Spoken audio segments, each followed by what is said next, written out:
Boa noite, turma. Hoje nós vamos iniciar, a nossa aula sobre o Programa Nacional de Imunização, que é o PNI.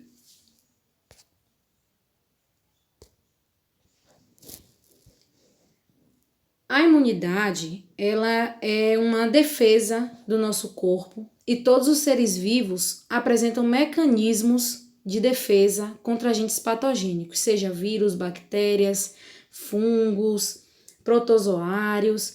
Esses mecanismos são células protetoras responsáveis de salvar e guardar o organismo, que são chamadas de leucócitos ou células de guarda, que são os glóbulos brancos. Ou ainda podem ser chamadas também de células de defesa, que eu acho que é como ela é mais conhecida, como células de defesa do nosso corpo. Vale salientar a existência de outras substâncias, como os anticorpos, para que o agente agressor específico seja atenuado ou minimizado ou até mesmo destruído por esse anticorpo. Então, quando a gente apresenta qualquer processo inflamatório no nosso corpo, então, a máquina, que a gente chama o nosso corpo humano de máquina, porque é como se fosse uma máquina. O corpo percebe que tem alguma coisa estranha, que tem algum processo inflamatório, que tem algum agente infeccioso no nosso corpo, e aí começa a gerar anticorpos de maneira gradual, de maneira intensa, a fim de destruir, de acabar com esse processo infeccioso que está começando a iniciar no nosso organismo. E isso é feito através da produção de anticorpos. Geralmente, quando a gente apresenta uma infecção ou qualquer coisa que seja gerada por algum agente infeccioso, na maioria das vezes, a gente apresenta um linfonodo. O que é um linfonodo? Um linfonodo é um sinal de que o nosso corpo está com algum agente, algum patógeno que pode causar ou gerar alguma doença ou infecção, e aí o nosso corpo está avisando. Isso acontece também porque a produção de anticorpo está gigantesca, para combater aquele patógeno. O linfonodo ele é comumente chamado de íngua, As pessoas costumam chamar de íngua. Então, aquela íngua é sinal de que o nosso corpo está trabalhando para destruir tal patógeno. E isso que é conhecido como um mecanismo, que é conhecido como mecanismo de imunidade. Então, a imunidade nada mais é do que a produção de anticorpos a fim de destruir, amenizar ou atenuar um agente infeccioso que esteja no nosso organismo. Existem vários tipos de imunidade. Nós temos a imunidade inata ou natural, que é a primeira barreira específica de defesa contra a infecção e não depende de exposição prévia ao patógeno. Ou seja, é uma imunidade que não gera memória imunológica. Como exemplo, nós temos o leite materno, que contém anticorpos, imunoglobulinas, nutrientes, que protege a criança contra muitas infecções que são comuns, nos primeiros dias de vida. Até que a criança comece a produzir os seus próprios anticorpos, que vão ser gerados pelo próprio corpo ou através, das vacinas. A imunidade adquirida ou adaptativa, que caracteriza-se na sua especificidade pelo antígeno, tem a capacidade de resposta a um grande número de moléculas estranhas ao organismo. Então, é uma resposta de memória a uma segunda exposição ao antígeno, que é uma substância que induz a formação de anticorpos, pois é conhecida pelo sistema imune como uma ameaça. Então, pode ser estranha, que é não nativa, proveniente do meio ambiente ou substâncias químicas, ou pode ser formada, que ela já está dentro do nosso organismo. Como exemplo, eu trago para vocês uma bactéria que é bastante conhecida, que ela já mora no nosso organismo, ela já mora em um órgão nosso, Porém, se ela for ativada, né, se ela for ativada de tal maneira, ela vai gerar uma doença e vai precisar ser tratada, que é a H. pylori.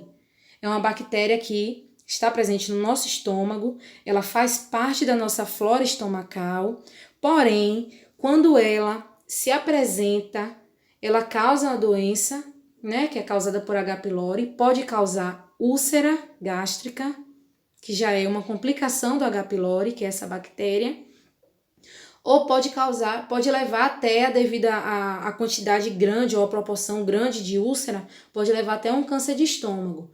Então, é uma bactéria que é bastante agressiva se não for tratada.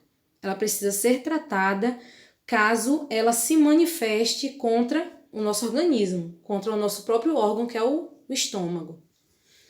E aí, esse é um exemplo de imunidade formada. É o que a gente já tem no nosso corpo, né? Uma bactéria que já convive na nossa flora e ela pode causar problemas futuros. E a gente tem outras bactérias que convivem na nossa flora também, que, se manifestadas, vão gerar problemas de saúde. A imunidade adquirida passiva, que consiste na introdução de anticorpos já formados. Essa imunidade é de curto período e ocorre quando há necessidade de proteger rapidamente o organismo contra a doença. Então, como exemplo, eu trago os soros imunes, que são soros que são preparados geralmente com a inoculação do agente infeccioso no animal, tendo um objetivo de formar anticorpos específicos, cujo plasma é retirado e assim se prepara o soro.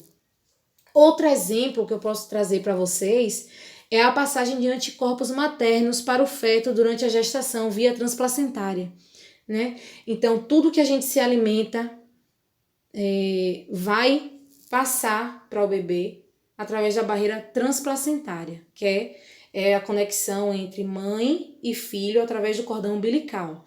Então, por ali, a gente também passa mecanismos de defesa para o feto, para que o feto não desenvolva nenhum tipo de doença durante a gestação. Então, é uma via também que é um exemplo de imunidade adquirida passiva. Então, o tempo de ação do anticorpo após a criança nascer gira em torno de 3 a 6 meses. E isso é complementado com a amamentação, que também é uma forma passiva. E temos a imunidade adquirida ativa, que resulta do contato direto com o imunizante específico. Nesse caso, são as vacinas. Então, as vacinas é um tipo de imunidade adquirida ativa. A gente vacina para que aquela criança crie anticorpos, crie uma imunidade para defender o corpo daquela criança contra determinada doença. Um exemplo que eu trago para vocês é a vacina pneumocócica, que é uma vacina que o bebê toma nos primeiros 2 meses, toma aos 2 meses, toma aos 4 meses, e é uma vacina que ela é distribuída em 2 doses. Na primeira dose, o bebê já começa a criar imunidade para que não tenha doenças, né, pulmonares, broncopneumonia, a própria pneumonia. Então, para evitar que a criança tenha as pneumonias virais, bacterianas. E aí, toma a primeira dose, a primeira dose é administrada aos 2 meses e a segunda dose é administrada aos 4 meses. Então, depois dos 4 meses, o bebê já gera uma imunidade para esse problema, né, de pneumonia. Fora as outras vacinas que são inúmeras, que só vão fazer bem, né, para o desenvolvimento do bebê. Sala de vacinação. A estrutura da sala de vacinação deve ser da seguinte maneira: paredes e pisos devem ser laváveis, deve ter pia com torneira, o interruptor deve ser exclusivo para cada equipamento elétrico. Por quê? Porque se a gente usa aquele famoso T, ou o que a gente chama de régua, que também é um T, é um tipo de T, né? Para colocar várias conexões de equipamentos elétricos. aquilo ali pode sobrecarregar, pode ter uma carga de energia muito grande, acabar sobrecarregando os equipamentos e causar defeito, seja durante uma queda de energia ou até mesmo fora de uma queda de energia, devido à sobrecarga elétrica que tem naquele compartimento que a gente usa, que é popularmente chamado de T. Então, o ideal é que se tenha um interruptor exclusivo para cada equipamento, a fim de evitar uma carga muito grande elétrica e que venha a causar danos aos aparelhos elétricos que a gente utiliza na sala de vacina. A sala deve ser arejada e iluminada de forma adequada e é importante evitar a incidência de luz solar direta na sala de vacina. Por que tem que evitar a incidência de luz solar? Porque a luz solar ela vai causar uma alteração, né, na temperatura da sala de vacina e a gente precisa manter uma temperatura de mais 2 graus a 8 graus a fim de manter os imunobiológicos, né, que são as vacinas, conservadas. Então, é importante que se evite a incidência de luz solar por esse motivo, a fim de não causar nenhuma alteração nos imunobiológicos. Deve ter entrada e saída independentes, se possível. Recursos materiais. Temos recursos humanos, que é a limpeza, que deve ser realizada diariamente.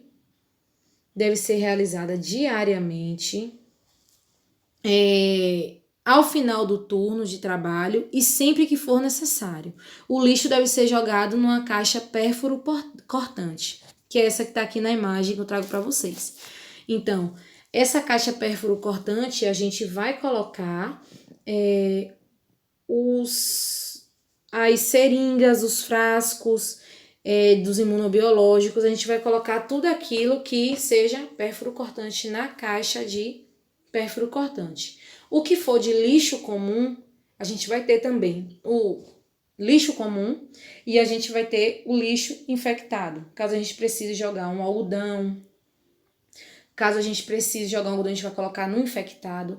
Caso a gente precise jogar algum impresso, que houve erro, precise jogar um impresso fora, então a gente vai jogar no lixo comum. Então é necessário que se tenha a caixa de pérfuro cortante, o lixo comum e o lixo infectado. Deve haver pelo menos um profissional para triagem e registro e outro profissional para administração das vacinas. Estas atividades podem ser feitas por uma única pessoa, mas num ritmo mais lento, e se for uma unidade que tem um fluxo muito grande, uma pessoa apenas para a sala de vacina é bastante complicado, acaba acumulando muitas pessoas. E também em tempos de vacinação, em que a gente tem campanhas de vacinação, é necessário que se tenha mais de uma pessoa. Porque em períodos de campanha de vacinação, o número de pessoas que procura a unidade, a sala de vacina, chega a triplicar ou quadruplicar. Então é necessário que se tenha pelo menos 2 pessoas, uma para fazer a parte de triagem e registro no sistema SUS, que é o que a gente trabalha atualmente, a gente faz o registro das vacinas no SUS. A gente também tem os boletins, que são os impressos que a gente utiliza para depois a gente jogar no SUS. E a outra pessoa ficar responsável pela administração. Quanto à limpeza ao final do turno, né, que deve ser realizada ao final do turno e sempre que for necessário, é importante a gente frisar que a sala de vacina deve ser mantida limpa. Sempre tem que estar limpa. Então, uma vez por semana, o chão tem que ser lavado com água e sabão e desinfectado com solução desinfectante, e a cada 15 dias deve-se limpar teto, paredes, luminárias, janelas, lâmpadas, quer dizer, fazer uma limpeza total no ambiente da sala de vacina. Por quê? Que a gente tem que fazer essa limpeza a cada 15 dias de maneira total. E uma vez por semana a gente tem que lavar o chão e desinfetar. porque a gente está trabalhando com imunobiológicos. Os imunobiológicos, existem aqueles que são com vírus atenuados, que é o que a gente tem que ter maior cuidado, porque esses imunobiológicos com vírus atenuados, eles não podem, de maneira nenhuma, ter contato com algum agente infeccioso, porque acaba sendo ativado de uma forma muito grande naquele vírus atenuado. Então, a gente pode estar injetando, né, uma vacina que esteja contaminada numa pessoa. É muito difícil acontecer isso, porque as salas de vacina são realmente lavadas e desinfectadas uma vez por semana, e a cada 15 dias ela é desinfectada. Às vezes não acontece nem essa desinfecção na unidade básica inteira, mas a sala de vacina, eu pelo menos aqui no município nunca vi uma sala de vacina não ser desinfectada quinzenalmente, porque é de muita responsabilidade. É muita responsabilidade. A caixa de pérfuro, quando atingir 2/3 da capacidade, essa caixa tem que ser fechada, lacrada e acondicionada em saco plástico, né, que é de cor branco leitosa, é um saco que já vem com ela para ser descartada.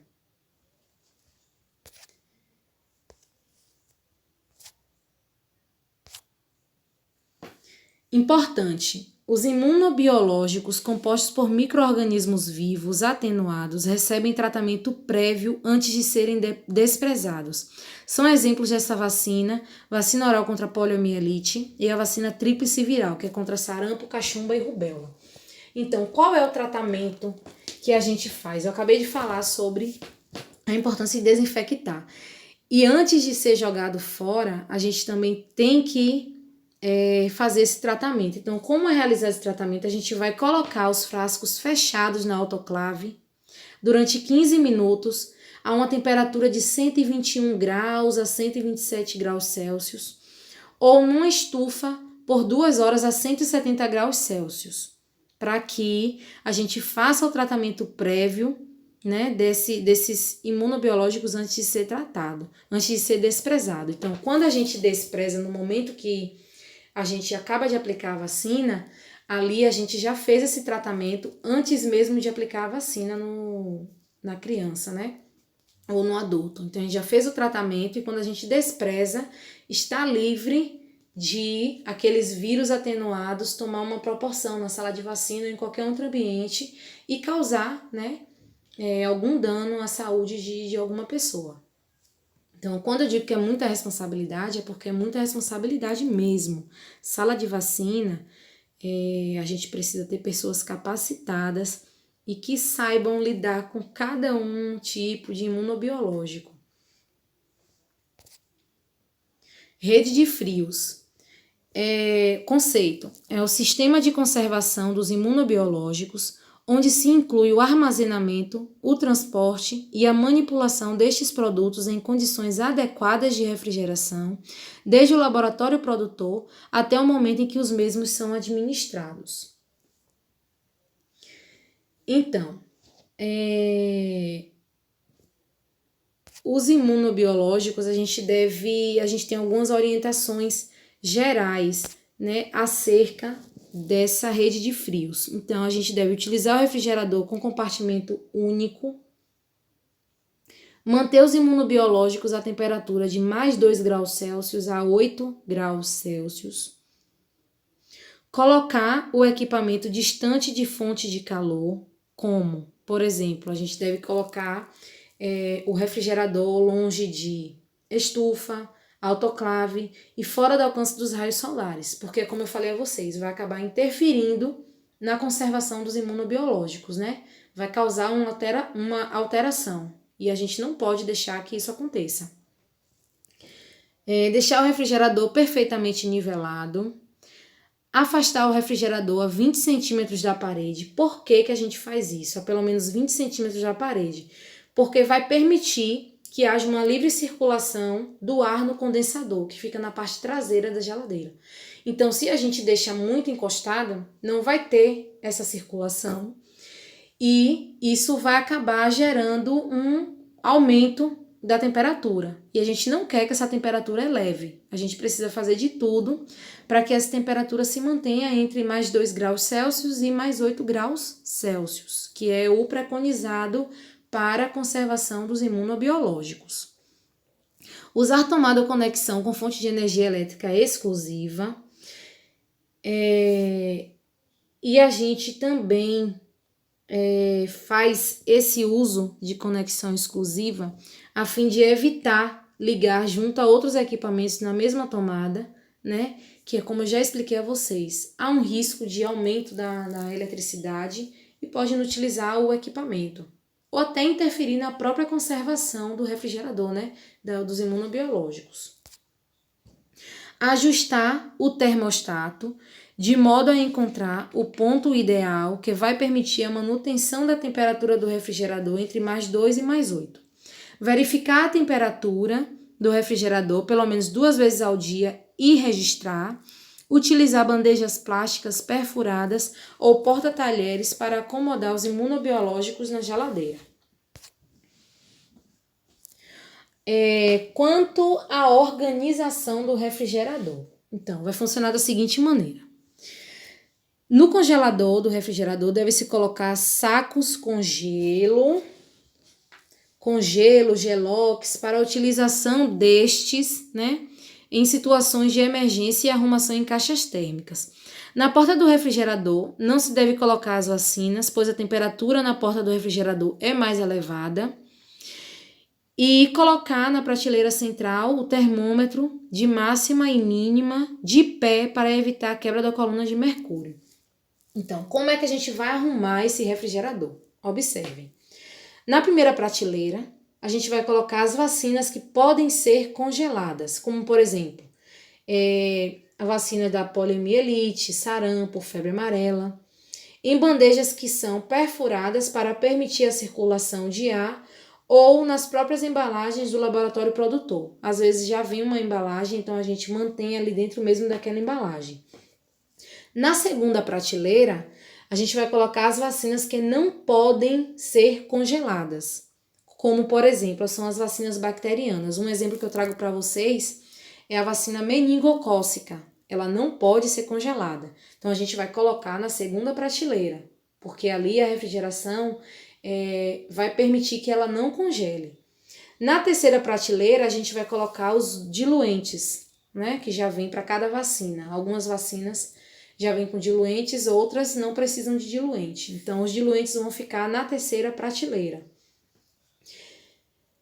Se houver gavetas plásticas, devem ser retiradas e em seu lugar a gente vai colocar garrafas plásticas com água e um corante. Por que a gente vai colocar um corante dentro da água? Que é para evitar que as pessoas, né, que sejam desinformadas até da própria unidade, que trabalham na unidade, para evitar que essas pessoas bebam a água que está ali dentro. Porque refrigerador de sala de vacina não é para colocar comida, não é para colocar água, não é para colocar nada dentro. Então a água a gente coloca com um corante dentro para que a pessoa não beba aquela água. Essas garrafas com água dentro ajudam a manter a temperatura no interior do refrigerador, por isso que a gente coloca. Então, em situações de emergência, vai ajudar a manter a temperatura mais fria do refrigerador, por isso que é importante colocar garrafas com água. Aqui tá um exemplo do refrigerador, e aí tem toda a explicação que eu passei para vocês aqui, né? Na parte do congelador, a gente tem os gelox ou os sacos de gelo, que a gente pode colocar sacos de gelo no congelador. Na primeira prateleira, a gente tem as vacinas, né? Que não podem... Na primeira prateleira, a gente tem as vacinas que não podem ser congeladas, como eu falei a vocês. No meio, vocês podem ver o termômetro centralizado e de pé, para evitar que haja quebra da coluna de mercúrio. Na segunda prateleira, a gente já tem aquelas vacinas que não podem ser congeladas de jeito nenhum. Na primeira, a gente coloca aquelas que podem ser congeladas. Na segunda, as que não podem ser congeladas. Na terceira, a gente coloca os diluentes. E embaixo, que é no local onde fica a gaveta, né? A gaveta que a gente colocaria frutas na geladeira normal, a gente tira aquela gaveta e a gente enche de vasos de água com corante. Então, tá toda a arrumação explicadinha aqui nessa imagem. Limpeza do refrigerador. Antes de proceder à limpeza do refrigerador, transferir os imunobiológicos para outro refrigerador ou caixa térmica, desligar a tomada e abrir as portas do refrigerador e do congelador até que o gelo se desprenda, limpar com pano umedecido com solução de água e sabão neutro ou de sabão de coco e enxugar com pano limpo e seco.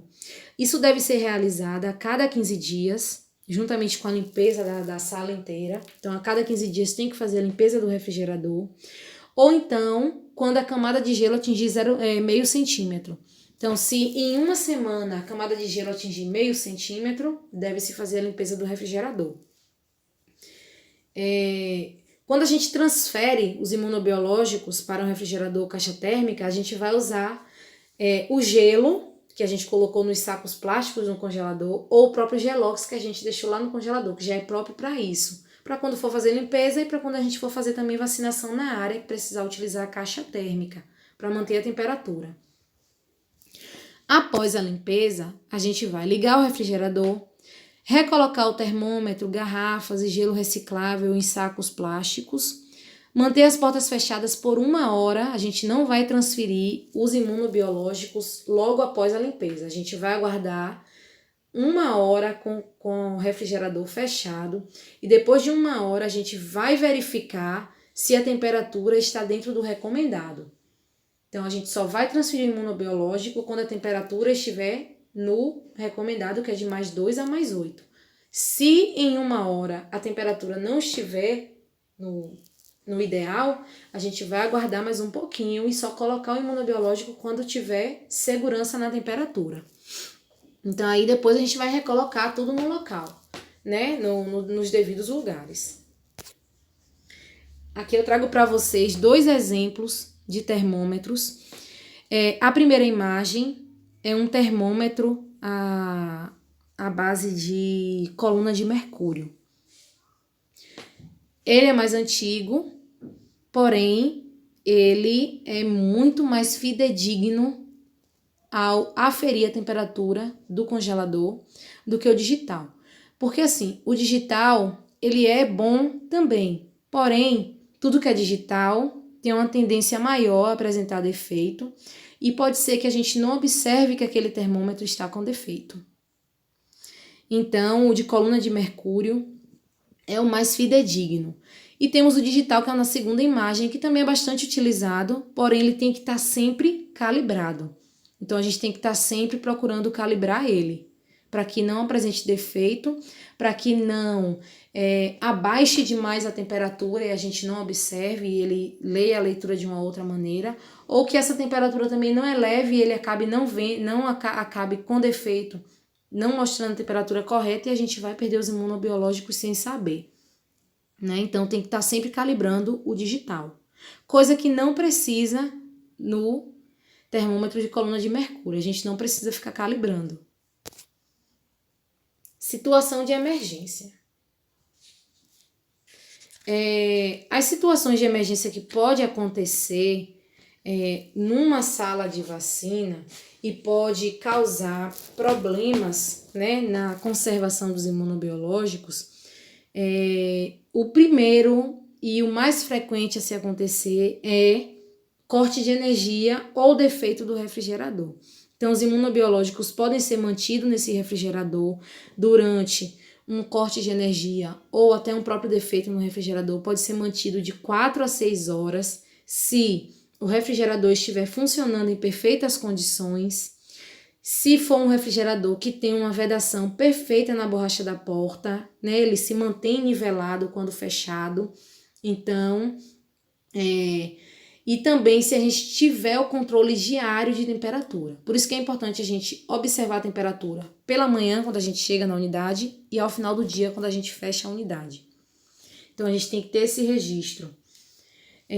Se tiver gelo reciclável, gelox ou sacos de gelo em recipientes no congelador. Então, isso aí vai manter a temperatura.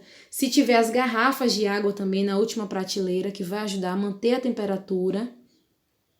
Se o defeito não for solucionado até 6 horas, a gente vai providenciar para que os imunobiológicos sejam colocados em caixas térmicas e a gente vai manter essa temperatura de +2 a +8. Se necessário, a gente vai transferir para outro equipamento em um serviço mais próximo. A gente pode colocar em outro refrigerador que seja próximo da nossa unidade até que seja resolvido o problema. Aqui eu trago para vocês alguns impressos, né? A primeira imagem, nós temos o cartão de vacina da criança, temos a caderneta da gestante, que também tem a área de vacinação, temos o cartão de vacina do adolescente, o cartão de vacina do adulto, que é esse de baixo. Aqui eu trago para vocês o boletim de doses aplicadas, né, diariamente. Como vocês podem observar, esse aqui é da hepatite B. Então, cada vacina a gente tem um impresso desse, de hepatite B, BCG, todas as vacinas que a gente aplica, a gente tem um impresso desse, que a gente vai colocar, né, a idade da criança ou do adulto que está tomando aquela vacina. Aí vocês podem ver aqui que tem D1, D2, D3, que é a primeira dose, segunda dose e a terceira dose. A hepatite tem as 3 doses mais o reforço. Então, a gente vai colocar aqui, né, a primeira dose, qual foi a idade da criança. A segunda dose, se for segunda dose, a gente vai colocar a idade que a criança está tomando a segunda dose. E por aí vai. Aqui, na verdade, a gente tem menor de 1 ano, 2 anos, 3 anos. Aqui em cima tem tudo explicadinho. Então, a gente vai colocar por idade. E a gente vai registrar a quantidade de crianças que a gente vacinou daquela idade. E esse aqui é um mapa de controle diário de temperatura do refrigerador. E esse mapa a gente vai anotar pela manhã e pela tarde. A gente vai colocar o horário, a gente vai colocar a temperatura mínima, a temperatura máxima e a gente vai rubricar. As observações a gente vai colocar se a gente observando se há algum defeito no refrigerador, tipo, a porta não está nivelando. A gente vai colocar aqui que a porta não está nivelando da maneira correta. Se houver qualquer outro problema no refrigerador, a gente vai colocar tudo aqui direitinho nas observações, para que depois a gente até possa se cobrir, caso haja uma queda de energia, alguma coisa do tipo, a gente possa se cobrir e agir da maneira correta com os imunobiológicos. Porque, por exemplo, se a porta não estiver nivelando da maneira correta e num corte de energia, né, uma queda de energia, falta de energia, a gente não vai poder deixar aqueles imunobiológicos lá de 4 a 6 horas. A gente vai ter que providenciar para ir à biounidade para retirar os imunobiológicos lá de dentro, por causa desse nivelamento. Atuação do técnico de enfermagem. Arrumação e organização da sala de imunização. Registro nos impressos específicos com controle de faltosos. Conservação dos imunobiológicos, organização dos materiais para a administração das vacinas, realização de palestras em sala de espera e administração dos imunobiológicos. É também de responsabilidade dos técnicos de enfermagem fazer a realização da triagem. Então, a gente vai saber se é a primeira vez ou é o retorno para aquela vacina. A gente vai abrir o documento de registro da vacinação, quais as vacinas que vão ser administradas. A gente vai obter informações sobre o estado de saúde da pessoa, vai explicar também sobre as indicações, contraindicações e as falsas contraindicações, orientar, esclarecer as dúvidas, informar sobre o uso de compressa fria no local para ajudar a espalhar aquele líquido e amenizar os sintomas, né, da vacina. A gente vai também realizar o registro, né, em documento de registro de vacinação, no cartão controle que fica na unidade e no mapa diário de vacinação. Além disso, que é o mais importante, que é a realização do aprazamento, né, que consiste em marcar de lápis a data das próximas vacinas. A gente vai marcar no cartão o aprazamento, para que a mãe do bebê ou a própria pessoa adulta não se perca na data. Aqui eu trago para vocês o calendário vacinal, né, do que é ao nascer até os 4 anos de idade. Então aqui tem todas as vacinas que são administradas nos primeiros anos de vida da criança. E nossa próxima aula, de próxima semana, né, da próxima semana, eu vou trazer para vocês sobre cada vacina dessa. As indicações, as reações, eu vou trazer o máximo de informações sobre cada vacina. Então é isso, nossa videoaula hoje está terminando. Dúvidas e esclarecimentos, vocês podem entrar em contato a qualquer momento comigo para tirar. Eu vou estar encaminhando também uma atividade para ser realizada, né, para ajudar a fixar melhor o tema. Próxima semana a gente se vê com as vacinas.